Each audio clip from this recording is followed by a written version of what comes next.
Welcome to Upwards, sponsored by the Microsoft Aspire Experience, where we share stories and insights to help you grow 1% better in your personal and professional life every episode. Here are your hosts for today's episode, Jay Cusin and Alex Kessel. Hello, Upwardians. Thanks so much for being here for another episode. We're stoked for this episode today. Alex, who do we got? We have got a PM here at Microsoft, Hadley Griffin. She is awesome, brings some awesome energy and stories to the table. Super excited for everybody to hear a little bit about her journey from university into the crazy tech world that we live in and some of the emotions and feelings for navigating a career. It should be an awesome show. And with that, let's roll the episode. Roll it. Welcome, Hadley, to the show. We're so glad to have you on Upwards. For those of you that are not familiar with Hadley Griffin, Hadley, could you just give us a little snapshot of who you are, what you've done at Microsoft and elsewhere, just for our listeners? Yeah, thanks, Alex. I'm super stoked to be here. My name's Hadley. I grew up in Arizona and graduated from Arizona State University and started my journey at Microsoft in, I think it was 2018 when I interned, and then received a full-time offer. Came back full-time because the opportunity was just too good to say no to. And I've been at Microsoft for about 2.5 years now, a little over 2 years, which is so wild to say. Yeah, I know. It's going to be like 5-10 years or whatever in a professional life. And I'm going to look back and be like, whoa, where did the time go? But I started out working in the voice technology space during my internship, voice tech for like brainstorming scenarios, which was really cool, incubative projects. Full-time moved over to the dictation feature on Windows, or voice typing. So you can speech to text anywhere there's a text field. Quick call out, Windows key plus H. Got to highlight the features that you make. Always be selling. Yeah, always be closing, right? ABC. Then after that, I started to work in like the notification space. Kind of how do we keep people from being distracted, especially in this time where distractions are literally everywhere. And actually, recently, as of yesterday, I just started a new role on a new team. So I switched over from Windows to Office because I wanted to transition back into the voice space. It was quite literally calling my name. So I just started that role yesterday, and I'll be working on dictation features in the Office platform. So really excited about that. Well, congrats on the change. That's very cool. Yeah, this episode's timely, very timely. We started at a similar time, and I remember that. When you see the opportunity, it is too good to pass up, and you jump in and you're like, whoa, this is awesome. And then you kind of get in and are overwhelmed by the entity that is Microsoft and really, honestly, the environment that is tech work. I mean, there's just 1,000 options and paths to pursue. So I'm kind of curious, when you joined straight out of college or university, what was that like for you? Did you have a kind of a similar sense of overwhelming, or what kind of struck you as you walked into Microsoft? Yeah, I think internship is obviously like a very high energy thing. And so when you start full time, there's a huge difference in the energy and the work that you're doing, and not in a bad way, but just you have more responsibility and you realize how much you don't know. Like I knew I didn't know a lot as an intern, but full time, I realized I really did not know anything. And so it definitely did feel like drinking from the fire hose, or whatever that saying is, where I'm just trying to pull information from all over. And I remember being, like you said, overwhelmed by the amount of different like horizontals or extra things that I could be doing, or the different opportunities at Microsoft. And it was, how do I choose one without overloading myself? And I've always been the type of person that just has such a hard time saying no to cool opportunities. Like I think in college at one time I had like 5 part-time jobs just because I couldn't say no. Wow. But I felt that same kind of sense of like, oh, I want to be on the onboarding team. I want to be doing this. I want to be doing that. And then I started to overcommit myself. And this is something that I did in college as well. And I had to like pause and take a step back and be like, wait a second. Which of these are the communities that I really, really care about that bring me the most energy, and kind of revamp from there. But yeah, from the start, it was definitely very overwhelming. And then I think that like kind of overwhelmingness probably like started to taper off at about like the year mark, when you start to realize like, oh, okay, like this can be manageable. I can find things that I enjoy. Like there's ways to go about this in a more strategic process. And so that's kind of what this past year has been for me, is figuring out what that next step or that next process looks like. And to be frank, I definitely don't have it all figured out. So hopefully this is going to be more of a conversation and I can learn from y'all as well. And hopefully there's some good things that other people can take from it, because it's going to be real and raw. Because like I said, I do not know what I'm doing, but I do think that there's some things that I would love to share with people that have helped me and hopefully will resonate with others too.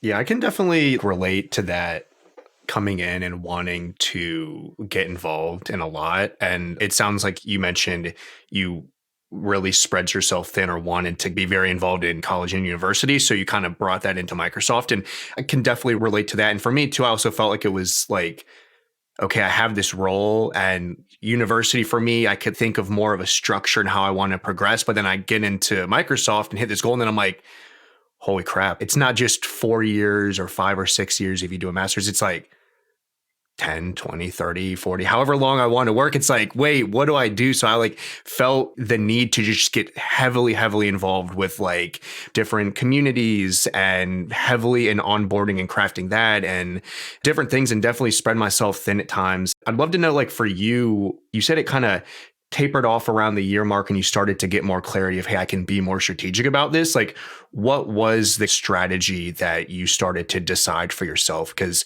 again, like you mentioned, there's a million different ways you can go about career growth and progression and your goals. But what was the light bulb moment for you where you're like, hey, there is a better way? And what did you learn from spreading yourself too thin?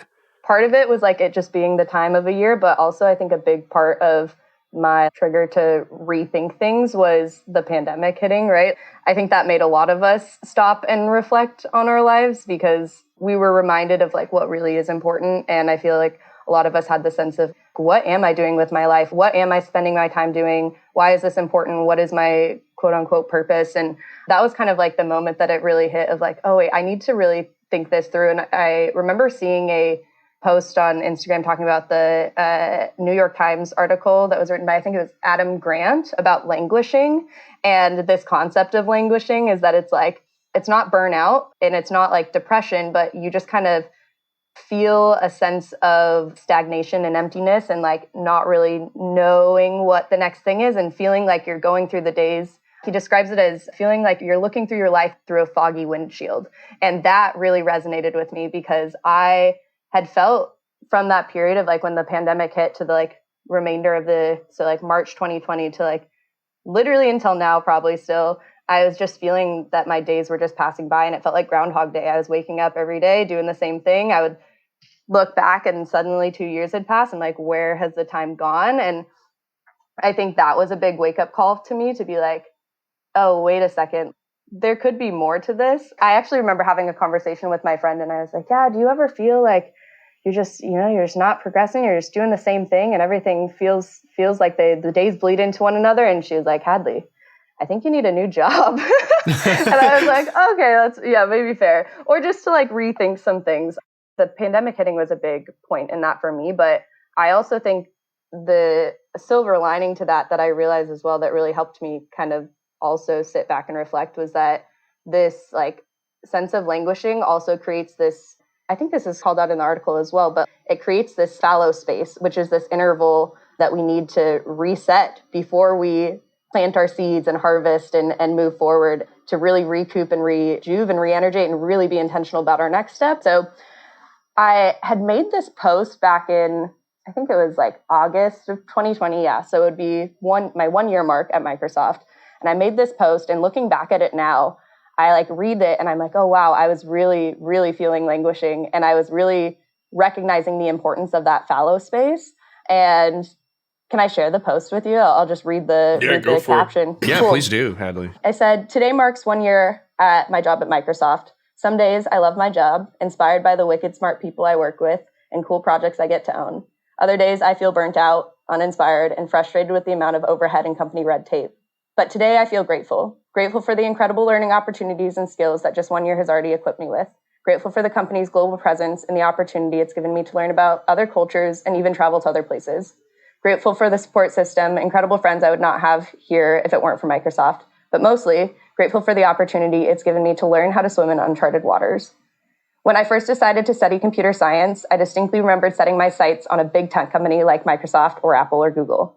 That was the goal, and it's always been the goal. When I think about it, my whole life has followed this framework of do blank action so you can achieve blank goal. Everything was mapped out. get good grades in middle school so you can get into the honors classes in high school, be a high achieving student in high school so you can get into a good university, be a good student in university so you can land a solid job right out of college.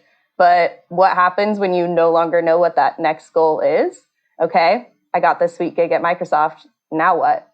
To be frank, I've just never really thought that far ahead. I think deep down, I assumed that your life ends once you enter corporate America. So there's no use in wasting time thinking past the moment you sell your soul. Kidding, kind of. I don't know what my future holds, and I have no idea what the next goal should be, but I think it's okay not to know, to travel on unpaved roads. For once in my life, I'm taking a second to breathe.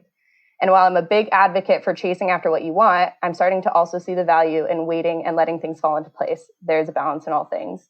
And I think that last statement of like, there's a balance in all things is what really kind of resonated with me the most, because the more I go through life and the more I go through my career, I just realized that statement to be so true. Like, life is such a dichotomy of opposing forces, and with everything bad comes equal amounts of good. And with all of the waiting that comes will come equal amounts of flourishing afterwards. And so it was this journey of kind of finding the balance between being content with where I am and being really grateful for the job that I have. Like, sometimes when I'm just walking down the street, I like look at the space and I'm like, holy, I am living in Seattle, working at Microsoft at this tech job. Like, there's so many people that would love to be where I am right now. And yet I find myself like complaining about the things that I'm doing. And that's just like a wake up call to me to be like, wow, no, I can be content with where I'm at and really happy and grateful for it. But also at that same time, be thinking ahead and pushing for things that I want. So having that balance there was really big for me. And so to answer your question, I think the pandemic really spurred it, just this kind of feeling of languishing and hopelessness, but then recognizing the value or the silver lining in the languishing or the benefit of it, and just kind of moving forward from there. I love that. I think that you're absolutely right in there being importance in the quiet space. And our lives have so little quiet that you don't really see that.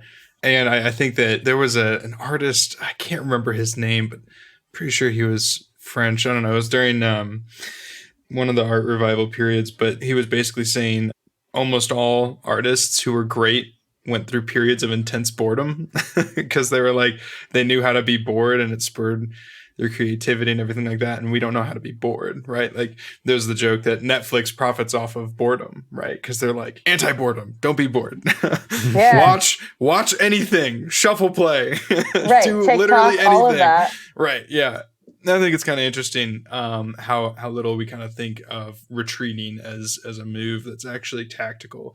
So you kind of started touching on this a little bit, waiting and letting things fall in place. I'm one of those people who has never known what they want to be when they grow up. You have like an idea in your head about what job might exist, and then you get closer to it and you're like, I have no idea what the heck I'm doing. Like, I started off in college as a chemical engineer doing organic chemistry and crap, and it was awesome. I love chemistry, but I'm like, what job is this? Like, I don't even know what's out there. Where does this go? And you learn a little bit more about that, and then I somehow got here, but there's a level of like, I have no idea what I want to do now because I'm here. And is the choice, do I find a job that I want, or do I find a place that I want to be, or like, what's the balance there? So where did you start to kind of pick a direction, or start like defrosting the windshield or defogging it, and what did that look like for you? How were you able to start gaining a sense of direction again? I think one of the biggest things I will say is I needed to check in with myself more, and that checking in with yourself and being really intentional about the checking in is kind of what spurred that, and being very tactical about it in the job sense. There's this saying that I heard, and it was like, every day you wake up and you have two choices: evolve or repeat. And I, like we said, I had felt myself repeating. And so I knew it was time to evolve, and evolving takes so much energy. And I knew that I needed to be doing something that was giving me energy. So I wanted to figure out what it was. Like you said, like, I'm not really sure what I want to do, like what my dream job would be or what my passion would be. Like, I don't know if like a dream job or a passion even exists, or if it's more just like finding things that bring you energy, and maybe that can be called a passion. But something that I started to do is create a running list. I think I just had it in my OneNote of things at work that brought me energy and things at work that didn't bring me energy or drained my energy. So if I was in a meeting and it was a cool incubation project and we were going back and forth about different ideas or whatnot, that's something that brings me energy. So I would jot that down. If I was in a meeting about, people hate notifications, they hate being annoyed, like we got to fix all these problems, we got to band-aid these solutions from 10-year-old code, like that was a point where I was like, this kind of drains me, I'm going to write that down. And having something that drains you isn't a bad thing, and it shouldn't be looked at as a bad thing. It's just personal to you, right? And what drains you might bring energy to someone else, and that's why we're all different people, and that's the value of having so many diverse perspectives at Microsoft. Yeah, so just like taking note of those things, that what brings you energy and what doesn't, and then you can start to kind of see as you move forward, like, okay, let me look at these things that do bring me energy. Is there a job out there that has a lot of these things? I found that I really like working on incubation projects. I really like working on projects that are designed and built for people that normally don't get projects and products built for them. So people that fall into the minority. So voice typing was an example of that.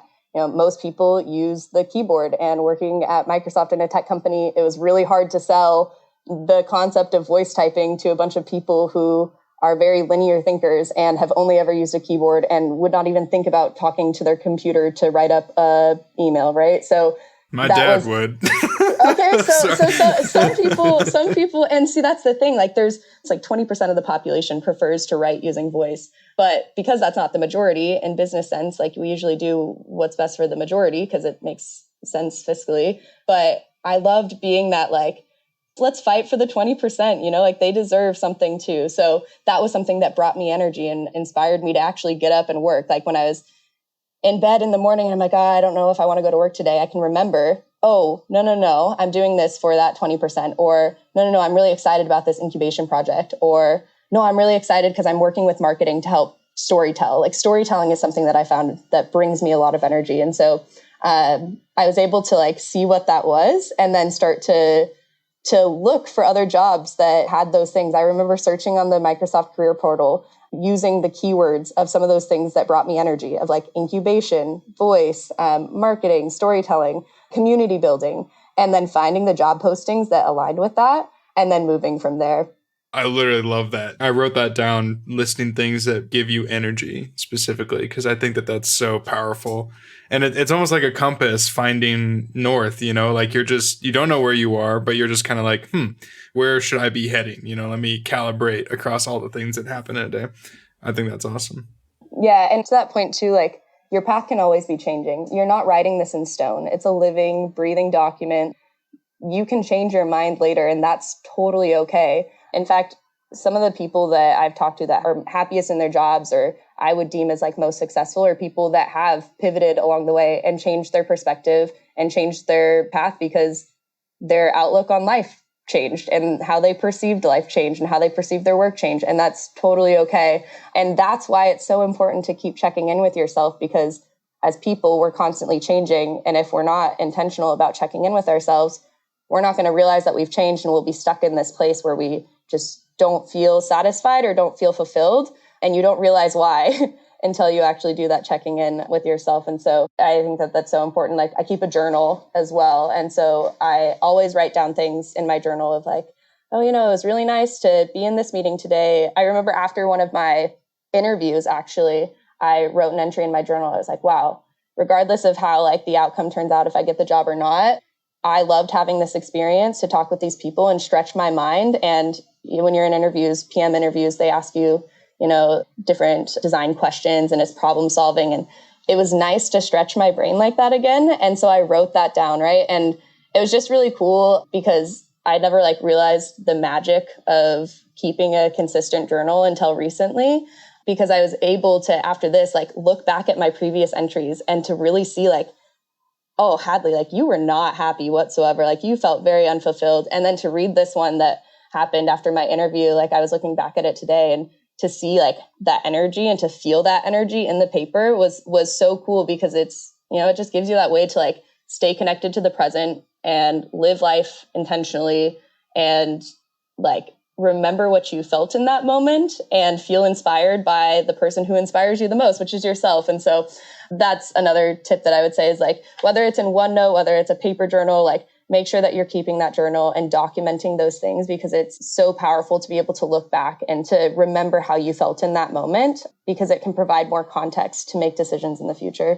Love it. Super intentional. Yeah, absolutely. I love the tip. And I'm curious, Hadley, like, I know you said these kind of things take energy to put your thoughts down and be intentional. And a lot of times, like, it can feel like work. It can feel tough as you're kind of putting these pieces together. But as you've gone through this intentional shift and have gone through some of these activities, like, I'm curious, what kind of changes have you just seen in yourself, like, personally? Like, do you feel more confident to be able to navigate your career and become more aware of when you're not getting the energy and how to kind of navigate? Because it is kind of a scary thing. Like you said, you have so much direction, you have goals, and then it's just like almost empty space where you don't know where to go. And not even like just the confidence to navigate your career, but do you feel like just personally too, just overall in life? Because work is a big part of life for a lot of people and more or less depending on the person. But do you feel like just in life in general, you're able to be more aware of what's giving you energy and what's not giving you energy too? I would say, firstly, I just started my new role. So I think that's going to be a big shift in like how I feel about my life. And so I'll circle back with y'all on that one. But I do already see that shift, right? Like I could already see that shift when I started interviewing. I could see that shift. And I find myself thinking about work things outside of work because it's exciting to me. You know, when I see like a TikTok about voice, I'm like, oh, this is great. So that was just like a good indication, like, okay, I'm on the right path there. But I think in Microsoft specifically, we have such a unique opportunity and we're really, honestly, in such a great place to take back like the job in a sense. And I guess feel empowered to like own your career and to know that you are an incredibly valuable person who can bring a lot to the team and you deserve to be working on something that brings you energy and brings you joy. Like you should not be spending your time living out someone else's goals and doing the work for them. Like you should be spending your time living out your goals because it's your time and your time is so valuable. And I think that's kind of what this reflection has allowed me to do in my life, is to be empowered to take that back and to own my career. And my career is not Microsoft's, my career is not my manager's, my career is not my parents', my career is mine. And I just feel so empowered to be like, oh no, I do like working on these things and I deserve to be in a role where I can work on those things, because at the end of the day, if I'm working on things that I enjoy, it's better for everyone. I like to compare finding a job to like finding a partner. And it's very similar, actually, if you like go about it in this way. And I'm a very tactical person. And so maybe in love, it's a bit different and you can't be quite as tactical. But I will say that when you're finding a job, you got to find someone that your needs meets theirs and their needs meets yours. So like it's a symbiotic relationship, right? So if I'm working in a job that's not benefiting me, that job that I'm contributing to isn't getting as much out of it as they could have been. So it's not helpful for me to stay in that job. It's not like a selfless thing to do to stay in that job and to be a martyr or whatnot. Like it's actually hurting people when you're not working in a job that you don't love, because there could be someone else that could work in it and love it and contribute more to it. And that's totally okay. So I think it's just like being willing to accept that one job might not be right for you. And the moment that a job doesn't click with your needs or give you that passion, amicably break up. Like you can be so grateful for the experiences and the things that you learned and move on. I love my job in Windows. I love the people that I worked with and was very passionate about it for a good amount of time. But then at a certain point, I kind of grew out of it and I needed that next step. So I think it's like finding the lid to your pot is what my aunt always tells me. There's a lid for every pot and you just got to find the lid to your pot. You can do that with jobs too. And it's a funny analogy, but I think it works quite well.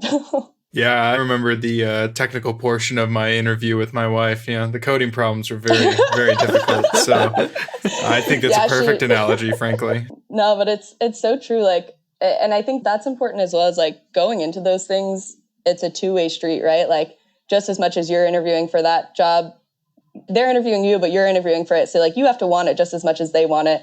And I think you can come into those discussions and those conversations with some power behind it by thinking of those things that are non-negotiables for you that you need in a job, so that when you go into an interview and they try to sell you on it, you can look to see like, okay, are my non-negotiables being met? Like I need to be working on something that I feel connected to. Personally, for me, I am a big proponent of external validation. Like that just gets me going. And so if I'm not working on a job that's very like user facing, I'm not going to be fulfilled. And so that's a non-negotiable for me. So you can come into those conversations prepared with your non-negotiables, just as you would come into a conversation with a partner, a potential partner of like your non-negotiables, and say like, before I jump into this, like, are these things being met? Are they not? Yeah. Okay. Let's try it out. Let's see how it works. You know, if it's great, like we can adjust. Like there's also the point of like in a relationship, right? Like there's always things that you can work on and become better. But I think the part where you stop is when the changes that are being requests require you to change who you are as a person and what you fundamentally believe and are passionate about. Once those no longer align, it's time to break up. And that's, like I said, it's not a bad thing. Yeah, exactly. Just like you said with the job when interviewing, like there's the non-negotiables. And like you said, is there a dream job? Is there a completely perfect passion? Like in your job, any job that someone's like, this is great, there's always going to be downsides. And like you said, with any bad can come equal good. So like there's plenty of things to negotiate on.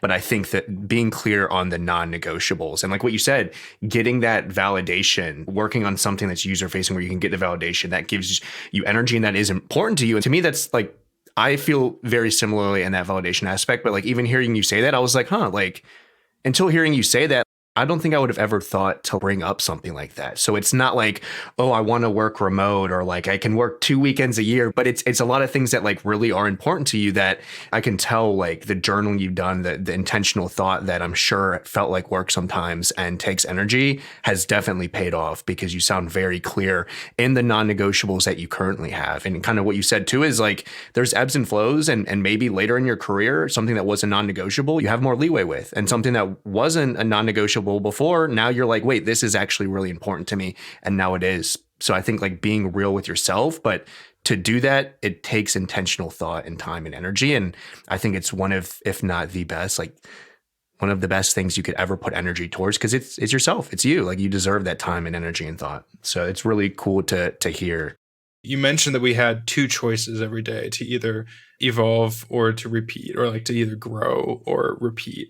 So I kind of want to dig into this concept a little bit. What do you mean by that? Like, what does that actually become for us in the day-to-day? And how did you experience that as you started languishing and getting through to the next part of the growth process? I think a lot of times, especially when I'm in that space of like languishing and not feeling fulfilled and wanting to do something more, but not really knowing how, like I start to feel a lot of jealousy and envy. And I look at other people and I'm like, oh man, like they're so successful. Like, why couldn't I do that? I think a lot of times I'll look at them and be like, wow, that's so easy. Like I could have done that. And that was such a dangerous mental model of thinking. And I decided to try to switch that perspective. And whenever jealousy comes or envy comes, it's a really great opportunity to like unpack that and learn more about what that's telling you about yourself. And after I was able to unpack that, I realized like, oh, like my jealousy towards them was just because I was bitter that I was holding myself back. And there's this quote from the book Untamed by Glennon Doyle that I love. I read it yesterday and it just really resonated with me. It says, "We are only bitter about other people's joy in direct proportion to our commitment to keep joy from ourselves." If you're looking at someone else's life with envy, stop to think about why you're feeling that way. What joy are you blocking yourself from? So I've challenged myself, like next time I'm looking at the success of someone else and thinking, oh, why couldn't I do that? I pose this counterpoint to myself of, why didn't you? Hadley, why didn't you? You know, and the reason why is because those people were choosing to evolve. They were waking up each day and choosing to evolve, and I was waking up each day and choosing to repeat. And so just making sure that you're being intentional, like we said, but whenever you feel jealousy or envy about someone, know that it can be that fuel to push you further and tells you more about yourself than it tells you about them. So I think that's a valuable piece to take with as well. Yeah, I think that is a very valuable piece. I'm glad you shared it because like I think that it's just so fitting with like when you're trying to figure out what drives you, what gives you energy, and especially when you're feeling stuck, it's so easy to see people that don't seem like they're stuck or they're getting unstuck and you're like, why can't I do that? Or you see them, like you said, maybe they get a new role or maybe they switch companies and it's like, I could have easily done that. Like, why was it them and not me? But I love the shift in mindset that you had where it's like, it rarely is it ever easy. And like a lot of times it does require at a minimum, just that intentional starting where it's like, I'm going to grow and develop and adapt. And on the inside, you can kind of feel that, well, yeah, if you're being real with yourself, then I chose to kind of repeat. And it's those little actions that build up. So I think that's a very fitting piece of advice and insight because I feel like it's very rare for anyone to just not see all the success and feel a little bit of jealousy and stuff like that. And it's okay to feel that way, but it can be dangerous, like you said. Yeah, just shift the perspective. That's all it takes. As we're coming near the end of our time here, how has this played out for you now? You mentioned you just took on a new role, which is awesome. And that process, I guess, came to fruition for you. And what's something somebody can do today to get started on actualizing this for themselves? Yeah, like I said, I'll have to follow up, but I do already feel that sense of like shifting, like each day feels more intentional. Like I'm starting to celebrate the small things again. And I just have more gratitude, I think, for life as well. When you're not so focused on the things that you're frustrated about, like you're able to focus on the things that you're grateful for. And I definitely have noticed that shift. And I'll say one more thing about finding like what brings you energy and what doesn't, and trying to figure out what those non-negotiables are. Something that was super valuable that I think it was Sarah Bond, actually. Shout out, another Microsoft person, incredible leader. She's over in Xbox. But she said that one of the things that she did was A/B testing her career. And in order to find out the things that bring you energy and the things that are your non-negotiables and aren't, you have to try a lot of things, right? Like you're not going to know if you like broccoli until you give it a taste. And so you really have to figure out how to do that A/B testing. And that's such a PM thing to say, but it really does work. Like if you notice that, hey, I think I might like doing marketing or making videos or video editing, that's something that I recognized. I was like, okay, well, I'm going to start on the side for my role still, creating more demo videos for my projects. And by doing that, I was like, oh, wait, yeah, this really does bring me energy. Because I think a lot of times, especially for me, I get really excited about something and that passion and excitement is there for like a fleeting moment. And then it goes away once it becomes no longer like fresh and new. So for me, the A/B testing is really, really important because it allows me to kind of dip my toe into the water of these different things and really assess like, oh yeah, this is something that I really like, or oh no, this actually isn't really for me. I thought I was going to really love working in the notification space, clearing people from distractions and whatnot. And it turned out that it just wasn't really for me, but I wouldn't have known that had I not given it a try. And so there's that importance of like trying out new things to kind of be able to assess that. And then in the scheme of balance and all things, just make sure that you're not overextending yourself, because that's a mistake that I made when trying to A/B test my way through my career, was trying too many things. I was running like an A, B, C, D, E, F, G test, I feel like. And I just had horrible work-life balance, and that doesn't help anyone because it drains your energy. And right, like we said, you need that energy to be able to evolve. And so find some new things to incorporate into your career and to see if you like them, but be intentional about it and don't spread yourself too thin because it's not worth it. Well, Hadley, this was amazing. Thank you so much for being on the show. It really was a pleasure to have you here. Thanks for having me. Well, I think there's so much there that, we can take away. I definitely resonated with most of the story that we heard, just because it's, all of our stories, coming in here. But I think the one thing that stuck out to me the most that I really, like I said, I wrote it down, but I really want to just reiterate it, is almost the step 0 of pathfinding for your career. And it's just noting what takes away your energy or what gives you energy. Because I think when people say, what do you want to do? And it's like, oh, note things that interest you. That's not granular enough or not even abstract enough to allow me to get a sense of direction. But if I take note of things that energize me, she turned it into keywords to even search for jobs from. So I thought that was really, really cool and something that's absolutely worth practicing, because it's like, hey, don't know what you want to do or, have absolutely no idea. Mark down where you feel like you're in your stride and then just keep trying to get closer and closer to doing things like that. And pretty soon it's going to turn into a job title of some sort. Yeah, I completely agree. And I like what she said too about like, is there a dream job, like a dream passion? Like a lot of us struggle, like, well, what is my passion? And what she even referenced was like, maybe I shouldn't be searching for my passion, but like focusing on as a starting point, what is giving me energy and what's taking energy away. So I really liked the way that she articulated that. And that was kind of a light bulb moment for me too. And I think even like extending on that too, what gives you energy, what takes energy away, alongside of what you do and don't like doing. I really thought it was interesting that she was very clear on the importance of not just giving and taking energy, but those non-negotiables. The things like you can find something that checks 99% of the boxes and you may or may not ever find something that is 100% exactly what you love to do and gives you energy. And it's almost certain that you will always have to do something you don't like to do as much. And that's okay. We all have to do things we don't enjoy doing. It might suck some energy, but figuring out those non-negotiables, the things that you are not willing to budge on. And I think you have to sit down with yourself and be clear on those with yourself and make that determination for you. Because if you don't make that determination for yourself, how can you articulate that to others, whether it's coworkers or hiring managers for other jobs? And I think from what Hadley was saying, if you're not clear on those non-negotiables, it's likely that you will slip into the realm of starting to lose that energy, and you might not realize why. And it might be because the big things that should have been your non-negotiables, you didn't decide upon and articulate them. So a lot of great insight to pull from that. We hope you enjoy hearing the expertise and stories from Hadley on this episode, and we look forward to you joining us next time on Upwards. See ya. Thanks for listening to Upwards. Be sure to subscribe on your preferred podcast platform and leave us a review. Learn more about the Microsoft Aspire experience at aka.ms/Microsoft Aspire experience. We'll catch you next time on Upwards.